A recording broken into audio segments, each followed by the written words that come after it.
चलें जी, अभी हमने इक्वल मैट्रिसेस को डिस्कस कर लिया। अब इससे रिलेटेड हम एक्सरसाइज 1.1 का क्वेश्चन करने लगे हैं। एक्सरसाइज 1.1, इसका क्वेश्चन नंबर है 3।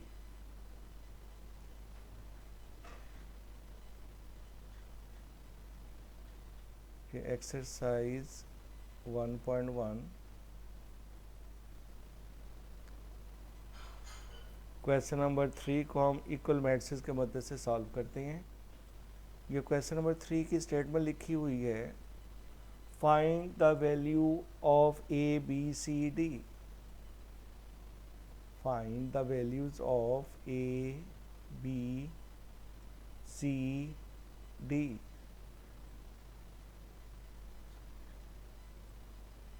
इफ दो मैट्रिसेस अगर इक्वल हों तो वहाँ से वैल्यूज़ कैसे निकालेंगे। A plus C first element, second element A plus 2b, third element c minus 1 and 4d minus 6। This is the matrix A is equal to, second matrix है 0 minus 7 3 2d। This is the second matrix. अब क्योंकि ये दरमियान में equal to का sign लगा हुआ है, इट मीन्स ये दोनों मैट्रिसेस इक्वल हैं। इससे पिछली डेफिनेशन हम पढ़ चुके हैं कि जब मैट्रिसेस इक्वल हों तो उनके कॉरिस्पॉन्डिंग एलिमेंट सेम होते हैं। What's the meaning bye corresponding element, ये भी हमने डिस्कस किया था। पोजीशन वाइज एलिमेंट, इस मैट्रिक्स की इस पोजीशन का जो एलिमेंट है दैट इज ए प्लस सी, वो इक्वल होगा इस मैट्रिक्स की इसी पोजीशन के एलिमेंट के, that is 0। Okay, and a plus 2b, इस मैट्रिक्स की इस पोजीशन का ये element A plus 2b, that will be equal to इसी पोजीशन का इस मैट्रिक्स का element that is minus 7। Okay, इस मैट्रिक्स की इस पोजीशन का element which is c minus 1 is equal to इस मैट्रिक्स की इसी पोजीशन का एलिमेंट दैट इज 3। इस मैट्रिक्स की इस पोजीशन का element 4d minus 1 minus 6 is equal to इस मैट्रिक्स की इस पोजीशन का एलिमेंट दैट इज 2d। जब एलिमेंट्स को मैट्रिसेस से बाहर निकाल के लिखेंगे तो उनकी पोजीशन वाइज एलिमेंट को सेम करके लिखेंगे। अब आपने क्योंकि इनकी वैल्यू फाइंड करनी है, हम इनका नाम लिख लेते हैं। Equation number 1, equation number 2, equation number 3 and equation number 4। In equation number 4 में से सबसे पहले इक्वेशन नंबर 3 में से हम वैल्यू इजीली फाइंड कर सकते हैं। From equation number 3 which is c minus 1 is equal to 3. So when you shift negative 1 on the right side, it would be like 3 plus 1 which is equal to 4.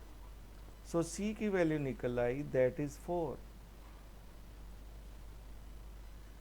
अब इस c की value को अगर हम equation number 1 में put करें, put in equation number 1 a plus c is equal to 0, c की जगह हम 4 पुट करने लगे हैं जो हम कैलकुलेट कर चुके हैं ऊपर।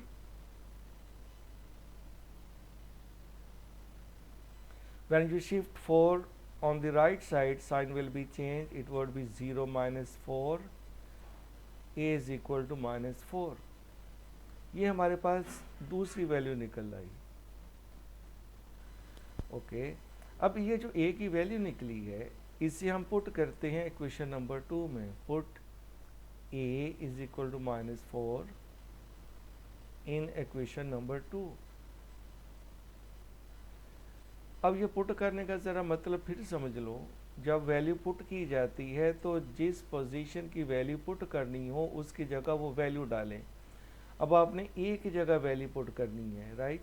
अब ए की वैल्यू -4 आप निकाल चुके हो, तो ए की जगह -4 पुट करो। -4 + 2b = -7।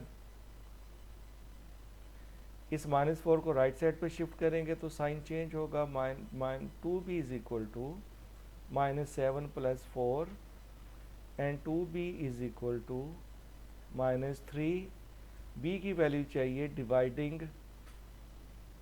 with 2 on both sides।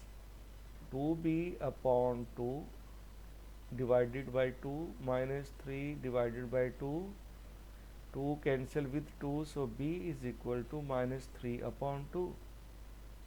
अब ये देखो जी b की वैल्यू निकल आई। अब रहेगी वैल्यू आपके पास d की। अब d की वैल्यू फाइंड करते हैं। अब d इन इक्वेशन में से सिर्फ क्वेश्चन नंबर 4 में है, तो करेंगे कि हम क्वेश्चन नंबर 4 को यूज़ करते हैं। From equation number 4d - 6 = 2d। इनकी रीअरेंजमेंट d दोनों एक तरफ लेके आ जाएं। 4d ये जो राइट साइड पर -2d है, इसे जब लेफ्ट साइड पे लेके आएंगे तो इसका साइन चेंज होगा। -2d = अब ये जो -6 है, इसको राइट साइड पे शिफ्ट करेंगे, साइन चेंज होगा। -6 इधर जाके बन गया +6। सो 4d - 2d = 2d = 6। और d की वैल्यू चाहिए, तो dividing again with 2, 2d/2 = 6/2। 2 cancel with 2, when you divide 6 with 2, 2 3s becomes 6, so d = 3. So this is a way how you can find all the missing elements by using the definition of equal matrices. Hope you can understand and discuss with each other. Thank you. Stay blessed. Allah Hafiz.